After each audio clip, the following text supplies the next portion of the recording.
പ്രിയപ്പെട്ട മാതാപിതാക്കള് ആരോടാണ് പറയേണ്ടത്? ഇന്ത്യയിലെ ഏറ്റവും പ്രായം കുറഞ്ഞ പിതാവുണ്ടായത് എറണാകുളം ജില്ലയിലെ കളമശ്ശേരിക്കടുത്ത മിനിങ്ങാണ്. നിങ്ങൾ വാർത്ത വായിച്ചുവല്ലോ. 12 വയസ്സുകാരൻ പിതാവായി മാറി. പ്രസവിച്ചവളോ 14 വയസ്സുകാരി. എവിടെയാണ് നടന്നത്? യൂറോപ്പിലല്ല, ആഫ്രിക്കയിലല്ല, നിങ്ങളുടെ വെളിപ്പാടകലയാണ്. ഞാനൊന്ന് ചോദിക്കട്ടെ, ആരാണ് 12 വയസ്സ് മാത്രമുള്ള കൗമാരത്വത്തിന്റെ ബാലാരിത്തതകൾ പിന്നിട്ടിട്ടാത്ത കുട്ടിയുടെ മനസ്സിൽ ആരാണ് ലൈംഗികതയെ കുറിച്ച് പഠിപ്പിച്ചു കൊടുത്തത്? 14 വയസ്സുകാരി എങ്ങനെയാണ് വഴിപഠിപ്പിച്ചു പോയത്? എന്റെ പ്രിയപ്പെട്ട രക്ഷകർത്താക്കളെ, നമ്മുടെ മക്കൾ നമ്മൾ കാണിച്ചു കൊടുക്കുന്ന സിനിമ, നമ്മൾ കാണിച്ചു കൊടുക്കുന്ന സിനിമകൾ, നമ്മൾ പഠിപ്പിച്ചു കൊടുക്കുന്ന അധ്യാപനങ്ങൾ നമ്മുടെ കുട്ടികൾ എന്നത് കാണുന്നതേറാ. ബാങ്ക് കൊള്ളയെടുക്കാൻ പഠിപ്പിക്കുന്നത് സിനിമ. മിനിങ്ങാന്ന് പ്രേമാഭ്യർത്ഥന നിരസിച്ച പെൺകുട്ടിയെ വീടിന്റെ ഉള്ളിൽ കയറിയിട്ട് തട്ടിക്കൊണ്ടുപോയി മാനഭംഗം ചെയ്തു. കൊല്ലം ജില്ലയിൽ ആരാ മാനഭംഗം ചെയ്തത്? കുട്ടി കുറ്റവാളികൾ കൂടുകയാണ്. ഞാൻ വ്യക്തമായി നിങ്ങളോട് ഓർമ്മിപ്പിക്കുകയാണ്, കുട്ടി കുറ്റവാളികൾ കൂടുകയാണ്. ഡൽഹിയിൽ നട്ടുച്ച നേരത്ത് നടന്നു പോയ പെണ്ണിനെ കടന്നു പിടിച്ചു മാനഭംഗം ചെയ്തത് കുട്ടി കുറ്റവാളിയാണെന്നാണ് കോടതി വിലയിരുത്തിയത്. ആരാണ് ഈ കുട്ടികളുടെ മനസ്സിൽ ഈ ലൈംഗികത പഠിപ്പിച്ചു കൊടുത്തതാരാ? ആണും പെണ്ണും ചുറ്റിത്തിരിയുന്ന ശരീരത്തിന്റെ സ്പർശനങ്ങള് ഉമ്മയെ സ്നേഹിക്കാൻ പഠിപ്പിച്ചത് നമ്മളെ മതമായതുപോലെ തന്നെ ബാങ്ക് കൊള്ളയെടുക്കാൻ പഠിപ്പിച്ചത് സിനിമ, കൂട്ടുകാരനെ കുത്താൻ പഠിപ്പിച്ചത് സിനിമ. എല്ലാ അശ്ലീലതകളും നമ്മുടെ മക്കൾ കാണുമ്പോ അല്ലാഹുവിന്റെ ഖുർആൻ പറഞ്ഞു, പെണ്ണേ വദ്കുർനമായുത്ലാ ഫീ ബുയൂതികുന്ന മിൻ ആയാതില്ലാഹി വൽ ഹിക്മാ. നിങ്ങളുടെ വീടുകളിൽ ഏത് സമയത്തും ഖുർആൻ പാരായണം ചെയ്യണമെന്ന് അല്ലാഹുവിന്റെ വിശുദ്ധ ഖുർആൻ. അല്ലാഹുവിന്റെ പള്ളിയിൽ ബാങ്ക് വിളിക്കുമ്പോ ഒളു എടുത്തിട്ടൊരു ഉമ്മ മുസല്ല വിരിച്ചാല് 4 വയസ്സുള്ള പൊന്നുമോള് നിന്നെ മുസല്ലയുടെ അറ്റത്ത് നിൽക്കുന്നുണ്ടാവും. ഇത് പഠിപ്പിച്ചു കൊടുക്കേണ്ടതാരാ? പ്രിയപ്പെട്ട ചെറുപ്പക്കാരാ, ബാങ്ക് വിളിക്കുമ്പോ നീ പള്ളിയിലേക്ക് പോയാൽ 6-7 വയസ്സുള്ള പൊന്നുമക്കൾ നിന്റെ വിരൽ തുമ്പിൽ പിടിച്ച് ആ കുട്ടി പള്ളിയിലേക്ക് വന്നിട്ട് അവന്റെ ജീവിതത്തിൽ ഈമാനിന്റെ ആദ്യത്തെ പാഠം പഠിച്ചിട്ടുണ്ടാകും. അതുകൊണ്ട് പൊന്നുമോനെ, അല്ലാഹുവിനെ കുറിച്ച് പഠിപ്പിച്ചു കൊടുക്കുക. നിങ്ങളുടെ വീടുകളിലുള്ളിൽ പരീക്ഷണശാലകൾ തുറക്കണമെന്ന് അല്ലാഹുവിന്റെ വിശുദ്ധ ഖുർആൻ.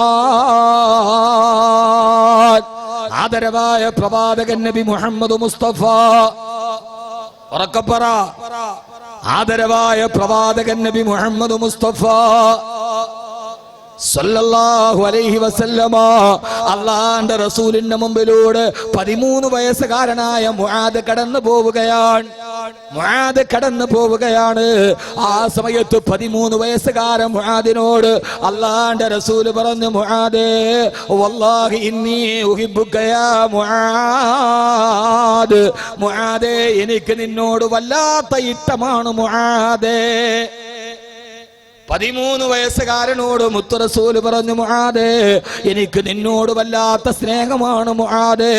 അത് കേട്ട മുആദ് റളിയല്ലാഹു അൻഹു 13 വയസ്സ് പ്രായമാണ്. ആ മുആദ് പറഞ്ഞു, നബിയേ ഓ വല്ലാഹി ഇന്നി ഉഹിബ്ബുക യാ റസൂലല്ലാഹ്, എനിക്ക് അങ്ങയോടും വലിയ ഇഷ്ടമാണ് നബിയേ.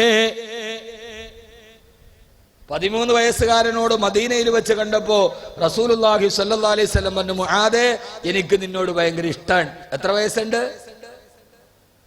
വയസ്സുണ്ട്? നിങ്ങളിരുന്ന് ഉറങ്ങുകയാണ്. നിങ്ങൾ ഉറങ്ങിയാൽ ഞാൻ എൻ്റെ വാത് നിർത്തും. നിങ്ങൾ ഉറങ്ങുകയാണോ? ഉറങ്ങാത്തവരൊക്കെ ഒന്ന് കൈപൊക്കി നോക്കട്ടെ.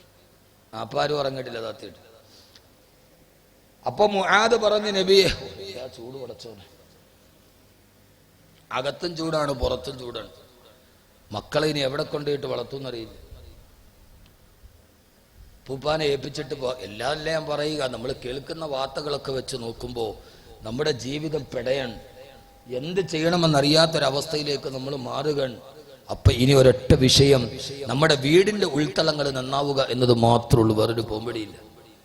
നമ്മുടെ വീടിനെ ഖുർആൻ പറയുന്ന അവസ്ഥയിലേക്ക് പരിവർത്തിപ്പിക്കുക. നമുക്കുള്ള മക്കളുടെ ആദ്യത്തെ മദ്രസ വീടാണ്. അല്ലാഹു സുബ്ഹാനഹു വ തആല നമുക്കത് തൗഫീഖ് നൽകി അനുഗ്രഹിക്കുമാറാകട്ടെ. അപ്പോ മുആദ് റളിയല്ലാഹു തആല അൻഹു പറഞ്ഞു, വല്ലാഹി ഇന്നി ഉഹിബ്ബുക യാ റസൂലല്ലാഹ്, നബിയേ എനിക്ക് അങ്ങയോട് അതിലും ഇഷ്ടമാണ് നബിയേ. ഓ, ഇത് കേട്ടപ്പോ 13 വയസ്സുകാരനായ മുആദ് പറഞ്ഞ ഒരു മറുപടിയുണ്ട്. എന്താ മറുപടി? നബിയെ, അങ്ങക്ക് എന്നോട് ഇഷ്ടമാണ്, എനിക്ക് അങ്ങയോട് ഇഷ്ടമാണ്. എന്റെ അള്ളാഹ് എന്നോട് ഇഷ്ടം തോന്നാൻ ഞാൻ ഇനി എന്ത് ചെയ്യണം? മുത്ത് റസൂല് സല്ലല്ലാഹു അലൈഹി വസല്ലം. നമ്മുടെ മക്കൾ ആരെങ്കിലും ചോദിക്കുക, നബിയെ അങ്ങക്ക് എന്നോട് ഇഷ്ടമാണല്ലോ, എനിക്ക് സന്തോഷമായി, ഇനി എൻ്റെ റബ്ബിന് എന്നോട് ഇഷ്ടം തോന്നണം, ഞാൻ അതിനെന്താണ് ചെയ്യേണ്ടത്? ഹബീബായ നബിയുനാ റസൂലുള്ളാഹി, ഉറക്കെ പറ, ഹബീബായ നബിയുനാ റസൂലുള്ളാഹ് സ്വല്ലല്ലാഹു അലൈഹി വസല്ലം പറഞ്ഞു കൊടുത്തു, മുആദേ, ഏകനായ അല്ലാഹുവിനെ നിന്നോട് ഇഷ്ടം തോന്നണമെങ്കിൽ ഞാൻ നിനക്കൊരു ദുആ പഠിപ്പിച്ചു തരാം. 5 വഖത്ത് നിസ്കാരത്തിന് ശേഷം നീ ആ ദുആ പതിവായി പറയണേ. ഏതാ ദുആ? ഏതാ? 13 വയസ്സുള്ള കൗമാരത്തിന്റെ പ്രായത്തിലൂടെ നടന്നു പോകുന്ന, 13 വയസ്സെന്ന് പറഞ്ഞാൽ ടീനേജ് തുടങ്ങുന്ന പ്രായമാണ്. 12 കഴിഞ്ഞാൽ 13 തുടങ്ങുന്ന ടീനേജ് തുടങ്ങുക. ആ സമയത്താണ് മക്കൾ വഴിതെറ്റിപ്പോകാൻ സാധ്യതയുള്ളത്. ആ സമയത്ത് അല്ലാഹുവിന്റെ റസൂൽ കൃത്യമായ ദുആ പഠിപ്പിച്ചു കൊടുക്കുകയാണ്. നമ്മുടെ മക്കൾ 13-ലെത്തിയാൽ ഈ ദുആ മറക്കാതെ പഠിപ്പിച്ചു കൊടുക്കണേ. യാ റസൂലല്ലാഹ്, മുആദേ പറയണേ, അല്ലാഹുമ്മ ഇന്നി അലാ ദിക്രിക വ ശുക്രിക വ ഹുസ്നി ഇബാദതിക വ തൗഫീഖ തഅതിക വ ഈമാനിക യാ അല്ലാഹ്. അല്ലാഹുമ്മ ഇന്നി അലാ ദിക്രിക, എപ്പോഴും അല്ലാഹുവേ നിന്റെ സ്മരണയ്ക്ക് വേണ്ടി എന്നെ നീ സഹായിക്കണേ അല്ലാഹ്.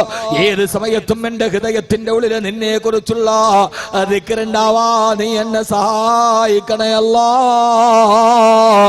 വ തൗഫീഖ തഅതിക, ഏത് സമയത്തും നിനക്ക് വഴിപ്പെട്ട് ജീവിക്കാൻ നീ എനിക്ക് സൗഭാഗ്യം നൽകണേ അല്ലാഹ്. വ ഈമാനിക യാ അല്ലാഹ്, മരണം വരെ നിന്നോടുള്ള ഈമാൻ എന്റെ മനസ്സിൽ പിടിച്ചു നിർത്താൻ ഈ ഒരു ദുആ വെച്ചിട്ട് എന്റെ മാതാപിതാക്കളോട് ഞാൻ സംസാരിക്കട്ടെ. 13 വയസ്സെന്ന് പറയുന്ന വഴിതെറ്റാൻ തുടങ്ങുന്ന പ്രായത്തിൽ ഈ ദുആ പഠിപ്പിച്ചു കൊടുത്ത, ഏത് സമയത്തും പടച്ചറപ്പിനെ കുറിച്ചുള്ള ഈമാൻ ഹൃദയത്തിൽ ഉറപ്പിച്ചു വെക്കുന്ന, അല്ലാഹുവിന്റെ ഇബാദത്തിലേക്ക് മാറിപ്പോകുന്ന ഒരു മകനെ സൃഷ്ടിക്കാൻ പഠിപ്പിച്ചു കൊടുത്തതേരാ. എന്റെ പ്രിയപ്പെട്ട സഹോദരങ്ങളോട് സഹോദരിമാരോട് 13-ാമത്തെ വയസ്സിൽ അല്ലാഹുവിന്റെ റസൂലിനോട് സ്നേഹമുള്ള, അല്ലാഹുവിലേക്ക് അടുക്കാനുള്ള വഴി തേടുന്ന ഒരു മോനെ അല്ലാഹു സഹാബത്തിന്റെ വീടുകളിൽ ഉൽപ്പാദിപ്പിച്ചത് എങ്ങനെയാ? അത് സഹാബത്തിന്റെ വീടുകൾ എങ്ങനെയായിരുന്നു? പ്രിയപ്പെട്ട സഹോദരിമാരോട്, നമ്മുടെയൊക്കെ വീടുകളിൽ നമ്മൾ പലതുമൊക്കെ സൂക്ഷിച്ചു വെക്കാറുണ്ട്. നമ്മുടെ ഷോക്കേസുകളിൽ എന്തൊക്കെ നമുക്ക് അവാർഡുകൾ കിട്ടിയിട്ടുണ്ടോ അത് ഞാനടക്കം നമ്മുടെ ഷോക്കേസുകളിൽ സൂക്ഷിച്ചു വെക്കാറുണ്ട്. നമ്മുടെ വിലപ്പെട്ട സമ്പത്തുകൾ വീടിന്റെ ഉള്ളിൽ സൂക്ഷിച്ചു വെക്കാറുണ്ട്. പക്ഷേ നമ്മുടെ വീട് സഹാബത്തിന്റെ വീടും തമ്മിലുള്ള വ്യത്യാസം ഏതെന്നറിയോ? സഹാബത്തിന്റെ വീട്ടിൽ അവര് സൂക്ഷിച്ചു വെച്ചത് എന്തെന്നറിയോ? ഖുർആൻ വീടിനെ കുറിച്ച് 3-ാമത് പറയാ, വല്ലദീന തബവ്വഉ الدار والإيمان من قبلهم يحبون من حاضر إليهم ولا يجدون في صدورهم حاجة مما أوتوا ويؤثرون على أنفسهم ولو كان بهم خصاصة. അല്ലാഹുവിന്റെ റസൂലിന്റെ സഹാബത്തിന്റെ ഉള്ളിൽ സൂക്ഷിച്ചു വെച്ചിരുന്നത് വല്ലദീന തബവ്വഉ الدار والإيمان, അവരുടെ വീടിന്റെ ഉള്ളിൽ അവർ ഈമാനിനെ സൂക്ഷിച്ചു വെച്ചവരാ. അവരുടെ വീടിന്റെ ചുവരുകളിൽ ഈമാനാണ്, അവരുടെ വീടിന്റെ റൂമുകൾക്കുള്ളിൽ ഈമാൻ തളം കെട്ടി നിൽക്കുകയാ. അതുകൊണ്ട് അവരുടെ വീടുകളിലുള്ളിൽ 13 വയസ്സുകാരൻ വഴിതെറ്റിപ്പോയിട്ടില്ല. അവന് കാമത്തിന്റെ ചിന്തകൾ വന്നിട്ടില്ല. അവന്റെ ഹൃദയത്തിന്റെ ഉള്ളിൽ പടച്ചിറപ്പിനോടുള്ള സ്നേഹമാണ്. അന്നത്തെ മക്കളാ വീടിന്റെ ഉള്ളിൽ, ആ മക്കളുടെ ഹൃദയത്തിന്റെ ഉള്ളിൽ അല്ലാഹുവിന്റെ റസൂലിനോടുള്ള സ്നേഹമാണ്. മഹാനായ അനസ് റളിയല്ലാഹു തആല പറയുന്നുണ്ട്, ഞാൻ കൊച്ചുകുട്ടിയാ, എനിക്ക് ഏതാണ്ട് 12-13 വയസ്സ് പ്രായമാണ്. ഞാൻ എൻ്റെ ഉപ്പാന്റെ കൂടെ അല്ലാഹുവിന്റെ റസൂലിന്റെ പള്ളിയിൽ നിസ്കരിക്കാൻ പോയപ്പോ ഇങ്ങനെ അങ്ങനെ ആവണം ഉപ്പമാരെ. നമ്മുടെ കയ്യിൽ പിടിച്ചിട്ട് മക്കളെ നമ്മൾ പള്ളിയിൽ കൊണ്ടുപോകണം. മസ്ജിദുൻ നബവിയിൽ ഞാൻ പോയി അന്ന് ഉപ്പാന്റെ കൂടെ പോയി നിസ്കരിച്ചു. നിസ്കാരം കഴിഞ്ഞിട്ട് അല്ലാഹുവിന്റെ റസൂൽ അവിടെ ഇരുന്ന് പ്രസംഗം തുടങ്ങി. നിസ്കാരം കഴിഞ്ഞപ്പോ ഉപ്പാന്റെ ചാരത്തിനിക്ക് ഇരിക്കാൻ കഴിഞ്ഞില്ല. ഉപ്പ ഹബീബായ നബി തങ്ങളുടെ മുമ്പിൽ പോയിരുന്നു. കുട്ടിയായത് കൊണ്ട് ഞാൻ മാറിയിരുന്നു. അദ്ദേഹം പറയാ, അനസ് റളിയല്ലാഹു തആല പറയാ, ഞാൻ അവിടെ ഇരുന്ന് അല്ലാഹുവിന്റെ റസൂലിന്റെ വാള് കേട്ടപ്പോ ഞാൻ നോക്കിയപ്പോ ഹബീബായ നബി സല്ലല്ലാഹു അലൈഹി വസല്ലമയുടെ വയറ്റിന്റെ ഭാഗത്ത് പ്രവാചകൻ ഇങ്ങനെ സംസാരിച്ചു കൊണ്ട് തിരിഞ്ഞപ്പോ അല്ലാഹുവിന്റെ റസൂലിന്റെ കുപ്പായത്തിന്റെ ഭാഗം മെല്ലെ ഒന്ന് മാറിയപ്പോ ഞാൻ നബി തങ്ങളുടെ വയറ്റിലൊരു കല്ല് കെട്ടി വെച്ചിരിക്കുന്നത് കണ്ടു. ഖന്തക്കിന് മാത്രമല്ല കല്ല് കെട്ടി വെച്ചത്, വാള് പറയുമ്പോ വിശപ്പ് കാരണത്താൽ കല്ല് കെട്ടി വെച്ചിരിക്കുകയാ. എനിക്കെന്താന്ന് മനസ്സിലായില്ല. എന്തിനാണ് ഒരാൾ വയറ്റില് കല്ല് കെട്ടി വെച്ചിരിക്കുന്നത്? അടുത്ത് നിൽക്കുന്ന ഇബ്നു അബ്ബാസ് റളിയല്ലാഹു അൻഹുവിനോട് തോണ്ടിയിട്ട് ഞാൻ ചോദിച്ചു, മാമാ എന്താണ് ഹബീബായ നബി തങ്ങളുടെ വയറ്റിൽ ഈ കല്ലെന്ന് ചോദിച്ചപ്പോ ഇബ്നു അബ്ബാസ് റളിയല്ലാഹു തആല എന്നോട് പറഞ്ഞു തന്നു, മോനെ അൽജൂ, അല്ലാഹുവിന്റെ റസൂൽ പട്ടിണിയാണ്, ഭക്ഷണം കഴിച്ചിട്ട് ദിവസങ്ങളായി. ആ പട്ടിണിയെ മറികടക്കാനാണ് വയറ്റില് കല്ല് വെച്ച് കെട്ടിയിരിക്കുന്നതെന്ന് പറഞ്ഞപ്പോ അനസ് റളിയല്ലാഹു തആല പറയാ, 13 വയസ്സുകാരന്റെ ഓർമ്മക്കുറിപ്പാണ്. എന്റെ ഹബീബായ നബി തങ്ങളുടെ വയറ് കണ്ടപ്പോ എനിക്ക് സഹിച്ചില്ല. ഞാൻ അവിടെ നിന്ന് എഴുന്നേറ്റ് എന്റെ വീട്ടിലേക്ക് ഓടി ചെന്നിട്ട് എന്റെ ഉമ്മാന്റെ അടുക്കൽ വന്നിട്ട് പറഞ്ഞു, ഉമ്മാ, ഹബീബായ നബി തങ്ങളുടെ വയറ് പട്ടിണി കൊണ്ട് കല്ല് വെച്ച് കെട്ടിയിരിക്കുകയാ. എനിക്കത് സഹിക്കാൻ കഴിയുന്നില്ല ഉമ്മ. അല്ലാഹുവിന്റെ റസൂലിന് കൊടുക്കാൻ ഒരു കാരക്കെങ്കിലും എന്റെ കയ്യിൽ തരുമോ? ഉമ്മ അനസ് പറയാണ്, എന്റെ ഉമ്മ അടുക്കള മുഴുവനും പരത് അവസാനം പറഞ്ഞു, മോനെ, 2 കാരക്കയല്ലാതെ വീട്ടിലിരിക്കുന്നില്ല. അത് നീയും ബാപ്പയും പള്ളിയിൽ നിന്ന് തിരിച്ചു വരുമ്പോ നിങ്ങൾക്ക് തരാൻ വെച്ചതാണ്.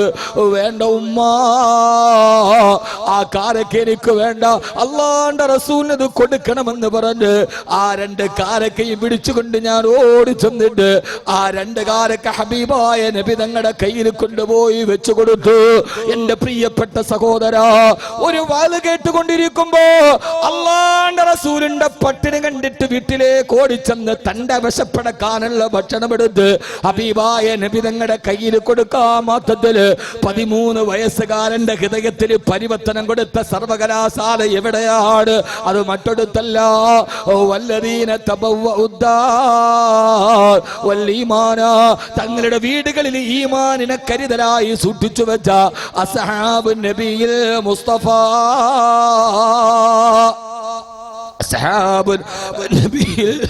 അസ്ഹാബുൻ നബിയിൽ മുസ്തഫ സല്ലല്ലാഹു അലൈഹി വസല്ലമ.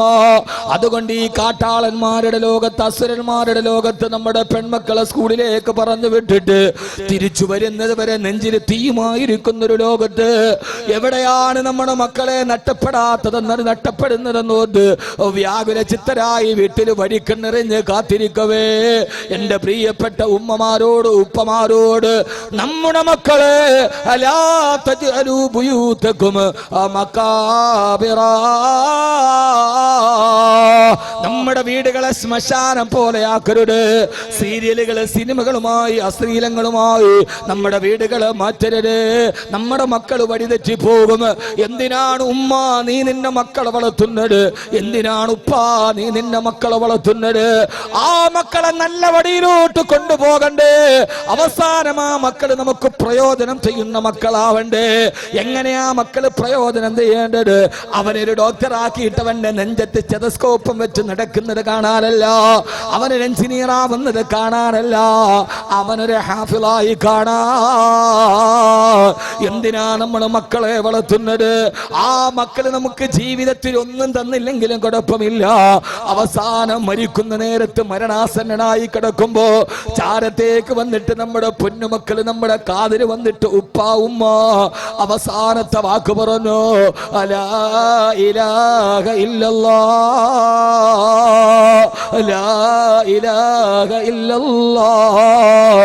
അവസാനത്തെ വാചകം പൊന്നുമക്കൾ നമ്മുടെ ചെവിയുടെ ചാരത്ത് വന്നിരുന്ന് പറഞ്ഞു തന്നിട്ട് മരിക്കുന്നതിന് മുമ്പ് ആ മക്കളുടെ കയ്യിൽ നിന്ന് ഒരു തുള്ളി വെള്ളം നമ്മുടെ ചുണ്ടിന് നനച്ചു കുടിച്ചിട്ട് അവരോട് സലാം പറഞ്ഞ അവസാനത്തെ ശ്വാസം വലിച്ച് വീടിന്റെ ഉമ്മറപ്പടിയിൽ 3 വെള്ളത്തുണിയിൽ പൊതിഞ്ഞു കിടക്കുമ്പോ ആ മക്കള് നമ്മുടെ ചാരത്ത് വന്നിരുന്ന് ഖുർആൻ മുഴുവനും പാരായണം ചെയ്ത് എല്ലാവരും വന്ന് മുഖത്ത് കിടക്കുന്ന മുണ്ടു മാറ്റിയിട്ട് അല്ലാഹു പറഞ്ഞിട്ട് മൂക്കത്ത് വിരൽ വെക്കുമ്പോ ആ സമയത്ത് നമ്മുടെ മയ്യത്തെടുക്കുന്നത് വരെ കബറിലോ കെടുക്കുന്നത് വരെ ചാരത്ത് വന്നിരുന്ന് ഖുർആൻ പാരായണം ചെയ്ത് അവസാനം പള്ളിക്കാട്ടിലേക്ക് പോകാം. മയ്യത്ത് കെട്ടിൽ വന്ന് കാണേണ്ടവരെല്ലാം കണ്ടോളൂ എന്ന് പറഞ്ഞിട്ട് ഒടുക്കത്തെ അവസാനത്തെ കാണലും കിടന്ന് പള്ളിക്കാട്ടിലേക്ക് കൊണ്ടുപോകാൻ മയ്യത്ത് കെട്ടിലേക്ക് ചാരിയെടുത്ത് വെക്കുമ്പോ അടക്കമില്ലാതെ അനക്കപ്പെട്ട് നമ്മൾ കിടക്കുന്ന നേരത്ത് കാണാതെ പഠിച്ച ഖുർആൻ ഉറക്കവോര് നമ്മുടെ മയ്യത്ത് കെട്ടിലെ ചുമലിലേക്ക് എടുത്തു വെച്ച് കാണാതെ പഠിച്ച ഖുർആന്റെ ആയത്തുകൾ ഈ മഞ്ഞപ്പെട്ടി പള്ളിയിലേക്ക് വരുന്നത് വരെ ഉറക്കവോരെയുണ്ട്. അവസാനം പള്ളിയുടെ മുമ്പിൽ കൊണ്ടുപോയി നമ്മുടെ മയ്യത്ത് വെച്ച് ആളുകൾ മയ്യത്ത് നിസ്കാരത്തിന് തയ്യാറെടുക്കവേ പള്ളിയിൽ പോയി ഒതുവെടുത്തുകൊണ്ട് ഓടി മുമ്പിലേക്ക് വന്ന് പള്ളിയിലെ ഇമാമിനോട് എന്റെ ഉമ്മയാണ് ഈ കിടക്കുന്നത്, എന്റെ ഉപ്പയാണ് കിടക്കുന്നത്, ഞാൻ മയ്യത്ത് നിസ്കരിച്ചോളാമെന്ന് പറഞ്ഞ് ഉമ്മാന്റെ ഉപ്പാണ് നമ്മുടെ മയ്യത്ത് നമ്മളിങ്ങനെ പള്ളി പുട്ടത്തിങ്ങനെ നീണ്ടു കിടക്കുമ്പോ പുറകിൽ വന്ന് കൈകെട്ടിയിട്ട് അല്ലാഹുവേ ഇതെന്നെ കട്ടപ്പെട്ട് വളർത്തിയ എന്റെ ഉപ്പയാണ്, ഇതെന്നെ ഹാഫിളാവാൻ ദുആ ചെയ്ത എന്റെ ഉമ്മയാണ്, എനിക്ക് വരെ മറക്കാൻ കഴിയില്ല അല്ലാഹ് പറഞ്ഞ് കൈകെട്ടിയിട്ട് അല്ലാഹു മഗ്ഫിർലഹാ. കൊതിയില്ലേ പെങ്ങളെ? ഉമ്മാന്റെ മയ്യത്തിന്റെ പുറകിൽ നിന്ന് അല്ലാഹു മഗ്ഫിർലഹാ വറഹംഹാ വഅഫിഹാ വഅഫു അൻഹാ. എന്റെ കൺമുമ്പിലുണ്ടായിരുന്ന ഉമ്മയെ നിന്റെ മണ്ണിന്റെ അടിയിലേക്ക് ഞാൻ തരികയാണ് റബ്ബേ. അല്ലാഹു മഗ്ഫിർലഹാ, എന്റെ ഉമ്മക്ക് പുറത്തു കൊടുക്കണേ റബ്ബേ, എന്റെ ഉപ്പക്ക് പുറത്തു കൊടുക്കണേ റബ്ബേ. വഅഫിഹാ വഅഫു അൻഹാ, അവരുടെ എല്ലാത്തിനും നീ മാപ്പ് കൊടുക്കണേ അല്ലാ. എന്റെ ഉപ്പയ്ക്ക് എനിക്കൊന്നും ചെയ്യാൻ കഴിഞ്ഞിട്ടില്ല, എന്റെ വീടിനേക്കാൾ ഇവിടെ കഴിഞ്ഞ വീടിനേക്കാൾ നല്ല വീട് നീ പരലോകത്ത് കൊടുക്കണയല്ല എന്ന് നമുക്ക് വേണ്ടി ഹൃദയത്തിന്റെ ഉള്ളിൽ നിന്ന് ഹൃദയത്തിന്റെ ഭാഷയിൽ പൊട്ടിക്കരഞ്ഞ് നിസ്കരിച്ചുണ്ട് പള്ളിക്കാട്ടിൽ കൊണ്ടുപോയി 6 അടി മണ്ണിലേക്ക് ഇറക്കി വിട്ടിട്ട് മണ്ണുമിട്ട് മൂടി എല്ലാവരും അടയാളത്തിനൊരു മീസാൻ കല്ലും വെച്ചിട്ട് മൈലാഞ്ചിച്ചെടി അടയാളം വെച്ചിട്ട് സർവരും പള്ളിക്കാട്ടിൽ ഉപേക്ഷിച്ചിട്ട് തിരിച്ചു പോകുമ്പോ ആ സമയത്ത് ഇന്നാ ഖലഖനാകും വഫീഹാ നുഈദുകും വമിൻഹാ നുഖ്രിജുകും താറതൻ ഉഖറാ. കബറടക്കി പിടിമണ്ണ് വാരിയിട്ടിട്ട് എല്ലാവരും പോകുമ്പോ എന്റെ ഉപ്പ എനിക്ക് മറക്കാൻ കഴിയില്ല, എന്റെ ഉമ്മ എനിക്ക് മറക്കാൻ കഴിയില്ല എന്ന് പറഞ്ഞ് നമ്മുടെ കബറിന്റെ ചാരത്തിരുന്ന് ഖുർആനോട് എല്ലാ ദിവസവും പള്ളിക്കാട്ടിൽ കിടക്കുന്ന നമ്മുടെ ചാരത്ത് വന്ന് ഒരു യാസീനോദി ദുആ ചെയ്യാ. ഒരു മക്കൾ നിനക്ക് വേണമെന്ന ആഗ്രഹമാണോ? നൊന്ത് പ്രസവിച്ച മക്കളെ കുറിച്ചിട്ടുള്ള സ്വപ്നമെങ്കിൽ എന്റെ പ്രിയപ്പെട്ട മാതാപിതാക്കളോട് MBBS അഡ്മിഷനല്ല കഷ്ടപ്പെടേണ്ടത്. നിന്റെ വീടിന്റെ ഉള്ളിൽ ആ രീതിയിലൊരു മകനെ തർബിയത്ത് വളർത്തിയെടുക്കാ, അവനോട് ഖുർആനോ നാം പ്രേരിപ്പിക്കാൻ. സുബഹി കഴിഞ്ഞ് യാസീനോദന മക്കളെ, മഗ്രിബ് കഴിഞ്ഞ് വാക്യോദന മക്കളെ എന്ന് പറയുക മാത്രമല്ല, അവരുടെ മുമ്പിലിരുന്ന് പെങ്ങളെ നീ ഖുർആനോദി സ്വലാത്ത് ചൊല്ലി പെൺമക്കളുടെ റോൾ മോഡൽ ഉമ്മയാവണം, ആൺമക്കളുടെ റോൾ മോഡൽ ഉപ്പയാവണം. അങ്ങനെ നിന്റെ മക്കളെ നിന്റെ വീടിന്റെ 4 ചുവരുകൾക്കുള്ളിൽ വളർത്തുമ്പോഴാണ് ഫാത്തിമ പിറക്കുന്നത്, ഇസ്മായിൽ പിറക്കുന്നത്. അതുകൊണ്ട് നമ്മുടെ വീടുകളെ ലാ തജലൂ ബുയൂതകും മഖാബിറാ, നിങ്ങളുടെ വീടുകളെ നിങ്ങൾ ശ്മശാനത്തെ പോലെ നിശബ്ദമാക്കരുതെന്ന് ഹബീബായ നബി മുഹമ്മദ് മുസ്തഫ, ഹബീബായ നബി മുഹമ്മദ് മുസ്തഫ, ഹബീബായ നബി മുഹമ്മദ് മുസ്തഫ സല്ലല്ലാഹു അലൈഹി വസല്ലമ. അല്ലാഹുവിന്റെ ഖുർആൻ പറയാണ് ഇതിന് ഏറ്റവും പ്രധാനപ്പെട്ട ചുമതല പെണ്ണിനാണ്. ഏറ്റവും പ്രധാനപ്പെട്ട ചുമതല പറമനുഷ്യന്മാരെ ആർക്കാണ്? പെണ്ണിനാണ്. പുരുഷൻ എപ്പോഴും പുറത്താണ്. പറയാ ഒത്തിരി സമയമാണ്, ഞാൻ പെട്ടെന്ന് പറയാൻ. പുരുഷനെപ്പോഴും വെളിയിലാണ്. അതുകൊണ്ട് തന്നെ മക്കളെ വളർത്തിക്കൊണ്ടുവരേണ്ട ചുമതല മക്കളെ തർബിയത്ത് ചെയ്യേണ്ട ചുമതല ഉമ്മക്കാണ്. അതുകൊണ്ട് വീടുമായി ബന്ധപ്പെട്ട 3-ാമത്തെ ആയത്ത്, അതുകൊണ്ട് ഖുർആൻ പറഞ്ഞു, പെണ്ണേ വഖർന ഫീ ബുയൂതികുന്നാ, നീ നിന്റെ വീടിന്റെ ഉള്ളിൽ അടങ്ങി ഒതുങ്ങിയിരിക്കണം. വെറുതെ വെളിയിലേക്ക് ഇറങ്ങി മക്കളെ തർബിയത്ത് നടത്തേണ്ട സമയത്ത് നീ നിന്റെ ആർഭാടത്തിന് വേണ്ടി വെളിയിലിറങ്ങി വെറുതെ കറങ്ങി നടക്കരുത്.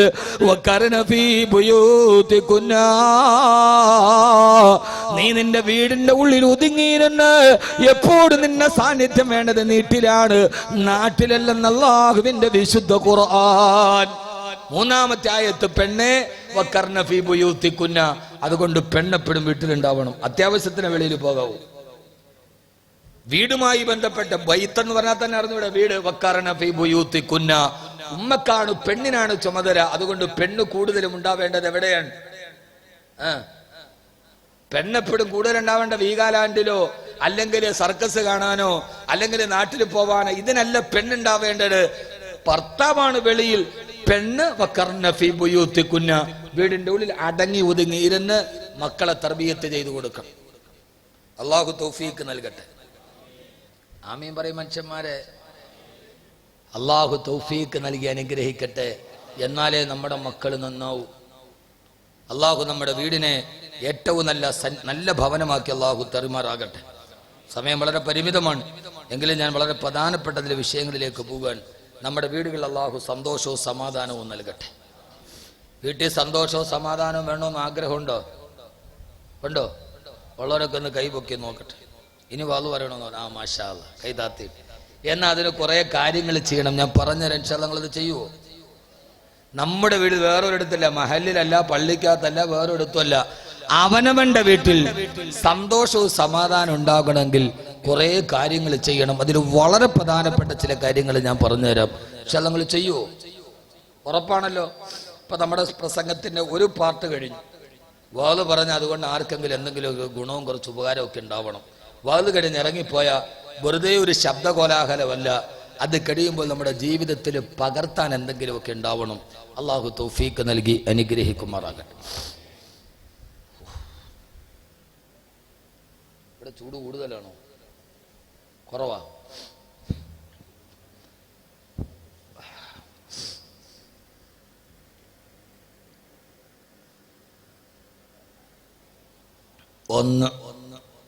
ഒരിക്കൽ നമ്മളൊക്കെ സാധാരണ പറയാറുണ്ട്, നമ്മുടെ വീട്ടിലൊന്നും ഒരു ബറക്കത്തില്ല ഉസ്താദെ, ആകെ പ്രശ്നമാണ്, ആകെ പ്രശ്നമാണ്.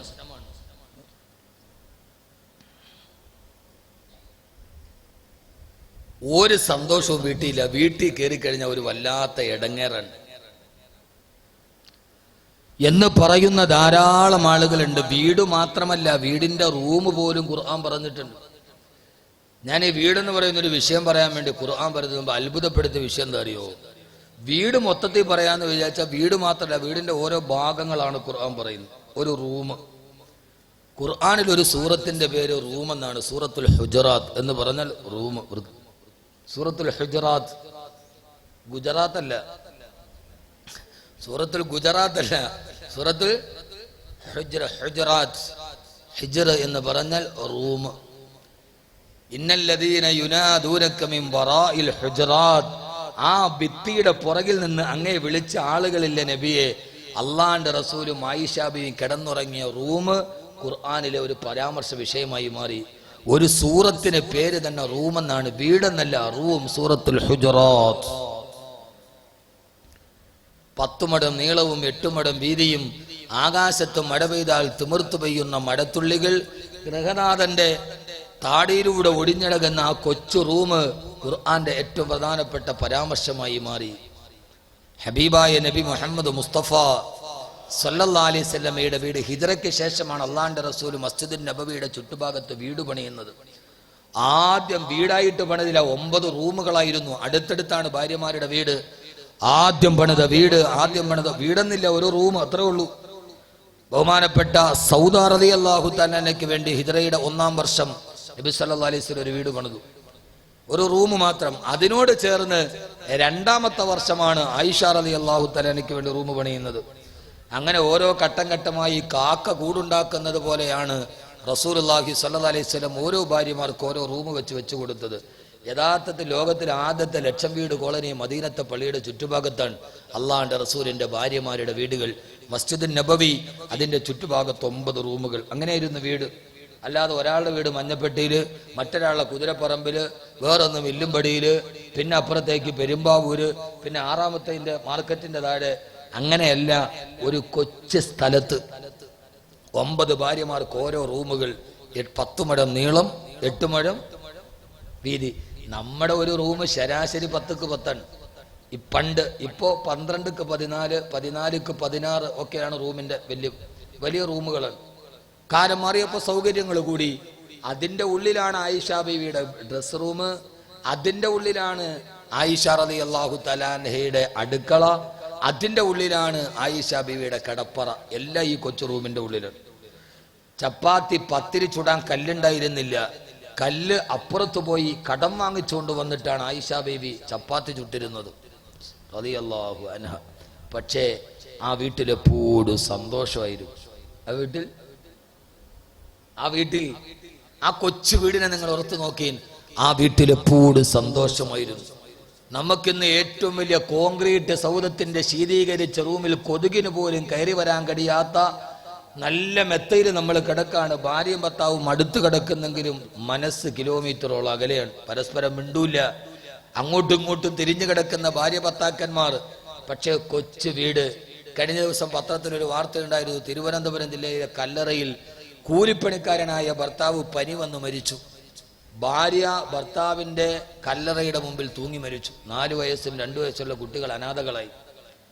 അവരെക്കുറിച്ച് അയൽപക്കക്കാർ പറയുന്ന കൂലിപ്പണിക്കാരാണെങ്കിലും 2 പേരും തമ്മിൽ ഭയങ്കര സ്നേഹമായിരുന്നു. പെട്ടെന്ന് ഭർത്താവ് പനി വന്ന് മരിച്ചപ്പോൾ ഭാര്യയ്ക്ക് സഹിക്കാൻ പറ്റിയില്ല. ഭർത്താവിന്റെ കുഴിമാടത്തിന്റെ മുമ്പിൽ ഭാര്യ തൂങ്ങി മരിച്ചു. സ്നേഹം കൂടി അങ്ങനെയൊന്നും ചെയ്യാൻ പാടില്ല, ഈമാൻ നഷ്ടപ്പെട്ടു പോകും. പക്ഷേ അവരെക്കുറിച്ച് അയൽപക്കക്കാർ പറയുന്നത് കൂലിപ്പണിക്കാരാണെങ്കിലും നല്ല സന്തോഷമായിരുന്നു എന്നാണ്. ഉള്ളത് കൊണ്ട് അവർ തൃപ്തിപ്പെട്ട് ജീവിച്ചു. പെരിന്തൽമണ്ണയിൽ എൻ്റെ ഒരു സുഹൃത്തുണ്ട്, ഹൈടെക്സ് ടെക്സ്റ്റൈൽസും കറിയുമായിരിക്കും, ബാപ്പൂട്ടി. അദ്ദേഹത്തിന്റെ ഉപ്പ മരിച്ചപ്പോൾ അദ്ദേഹം എന്നോട് പറഞ്ഞു, എൻ്റെ വലിയ അടുത്ത സുഹൃത്താണ്, ഞാൻ അവിടെ പോയി. അപ്പൊ അദ്ദേഹം പറയുന്നത് അദ്ദേഹത്തിന്റെ ഉമ്മ മരിച്ചു. അപ്പൊ അദ്ദേഹം പറയാണ്, അദ്ദേഹം മരിച്ചപ്പോൾ ഭയങ്കര സങ്കടം. ഞാൻ ചോദിച്ചു എന്താ ഇത്ര സങ്കടം? അപ്പൊ എന്നോട് പറഞ്ഞാണ്, ഉമ്മ മരിച്ചത് ഉപ്പാക്ക് താങ്ങാൻ പറ്റൂല. ഞാൻ ചോദിച്ചു എത്ര വയസ്സായി? 82 വയസ്സായി. അദ്ദേഹം പറയാണ്, ഇന്നേ വരെ എൻ്റെ വാപ്പയും ഉമ്മയും തമ്മിൽ പിണങ്ങുന്നത് ഞാൻ കണ്ടിട്ടില്ല. 82 വയസ്സായി. വാപ്പയും ഉമ്മയും തമ്മിൽ പിണങ്ങുന്നത് ഇന്നേ വരെ കണ്ടിട്ടില്ല. ഇപ്പോഴും ഒരു പുതിയ പെണ്ണും പുതിയാപ്പിളയും പോലെയാണ്. വാപ്പ വരുന്നതും കാത്ത് ഉമ്മ ഇരിക്കും. വന്നാൽ 2 പേരും കൂടെ സിറ്റൗട്ടിൽ പോയി വർത്താനം പറയും. അങ്ങനെ ഇരുന്ന് വയസ്സായാലൊന്നും ഭാര്യയോട് നീ മാറടി ശൈത്താനെ അപ്പുറത്തോട്ടൊന്നും പറയാനല്ല. വയസ്സായാലും ഹൃദയത്തിന്റെ ഉള്ളിൽ പ്രേമം വേണം. എന്ത് താടി നരച്ചാൽ പിന്നെ ഭാര്യയോട് അടുക്കാൻ പാടില്ല എന്നുണ്ടോ? ഒരൽപ്പം വയസ്സായേ മനുഷ്യന്മാരെന്ത് വിചാരിക്കും? അല്ല, തന്റെ പ്രിയപ്പെട്ട ഭർത്താവ് ശോഭ അബൂ താലിബിന്റെ മലഞ്ചെരുവിൽ ഇല തിന്നുകൊണ്ട് ഇങ്ങനെ കൈമടക്കി വെച്ചിട്ട് കിടന്നുറങ്ങിയപ്പോ ഖദീജ ബീവി റളിയല്ലാഹു തആല പോയി ആ കൈ നിവർത്തിയിട്ട് അള്ളാന്റെ റസൂലിനോട് ചേർന്ന് കിടന്നു. ആ സമയത്ത് ഖദീജ ബീവിയുടെ പ്രായം 54 വയസ്സാണ്. 54ാമത്തെ വയസ്സിൽ തന്റെ ഭർത്താവിന്റെ കൈത്തണ്ടയിൽ മുഖം ചേർത്ത് വെച്ച് കിടന്ന ഭാര്യയാണ് ബീവി ഖദീജ റളിയല്ലാഹു തആല. ആ വീടുകളിൽ സന്തോഷമുണ്ടായിരുന്നു. നമുക്കിപ്പോഴും മദീനയിൽ പോയാൽ കാണാം, അവിടെ ഒരു പള്ളിയുണ്ട്, മസ്ജിദ് സബക്. ആ പള്ളിയുടെ പേര്, മദീനയിൽ പോയി ഉംറയൊക്കെ ചെയ്യുമ്പോൾ ഇതൊക്കെ കാണണം, മസ്ജിദ് സബക്. മത്സരം നടന്ന പള്ളി എന്ന് പറഞ്ഞാൽ ആയിഷ ബീവി അവിടെ മത്സരം നടന്നത് ഏഷ്യാഡ് ഒളിമ്പിക്സ് നടന്നതല്ല. അവിടെ നടന്ന മത്സരം ഒരു ഭാര്യയും ഭർത്താവും തമ്മിൽ ഓട്ട മത്സരം നടത്തിയ പള്ളി മസ്ജിദ് സബക് ഇപ്പോഴും മദീനയിലുണ്ട്. ആയിഷ ബീവിയും അള്ളാന്റെ റസൂലും തമ്മിൽ ഓടി. ആ സമയത്ത് ആദ്യത്തെ ഓട്ടത്തിൽ ആയിഷ ബീവി ജയിച്ചു, അള്ളാന്റെ റസൂല് തോറ്റുപോയി. എന്നിട്ട് ആയിഷ ബീവി പറയാ, 5-6 മാസം കഴിഞ്ഞു, എന്റെ ശരീരത്തിൽ കുറച്ച് ഇറച്ചിയൊക്കെ വെച്ചു, എനിക്ക് കുറച്ച് തടി കൂടി. ആയിഷ ബീബി പറയാൻ, ഭാര്യ പറയാൻ, എന്റെ ശരീരത്തിൽ കുറച്ച് ഇറച്ചിയൊക്കെ കൂടി വണ്ണം വെച്ചപ്പോ എന്റെ ഭർത്താവിനോട് പറഞ്ഞു, ആയിഷ നമുക്കൊന്ന് ഓടിയാലോ. നേരത്തെ പോലെയല്ല, ആയിഷ ബീവിക്ക് തടി കൂടി. ആയിഷ നമുക്കിനിയൊന്ന് ഓടിയാലോ. ആ ഓട്ടത്തിൽ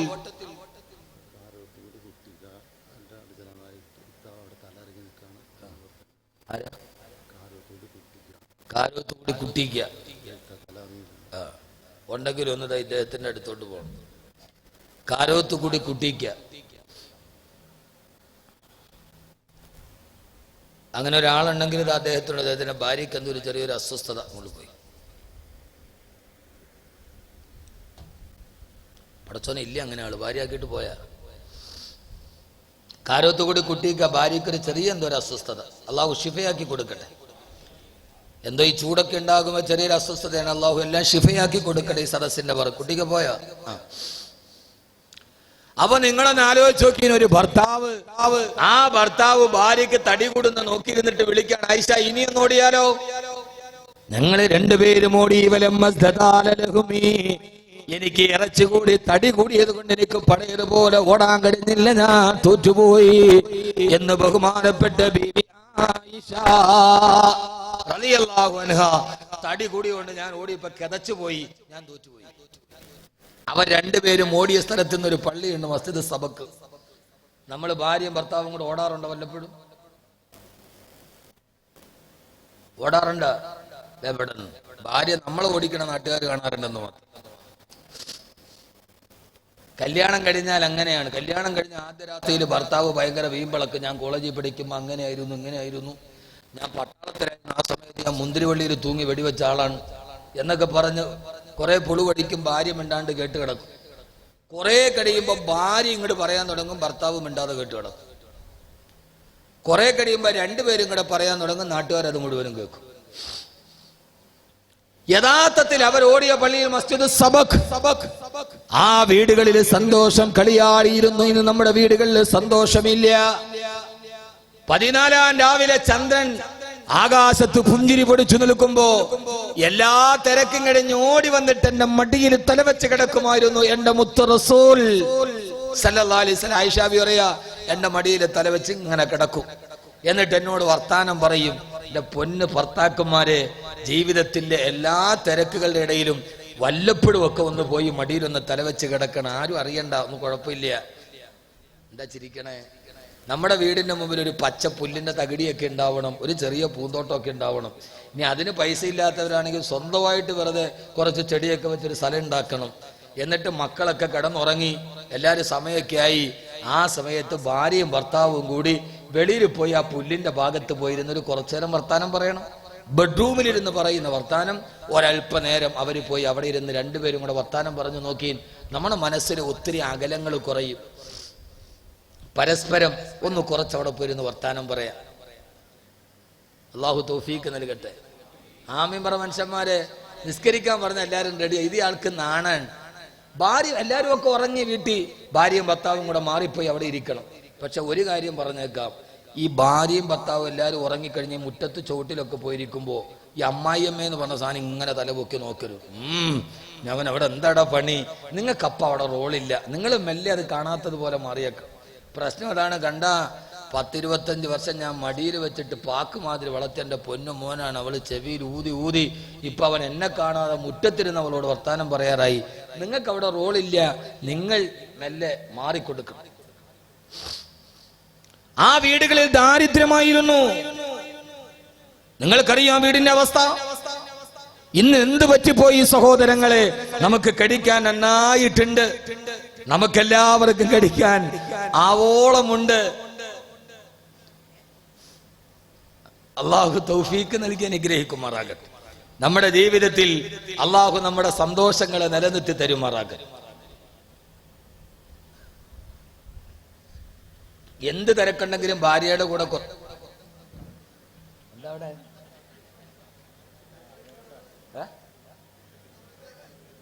ആമ്പിളി പേരുണ്ടോ?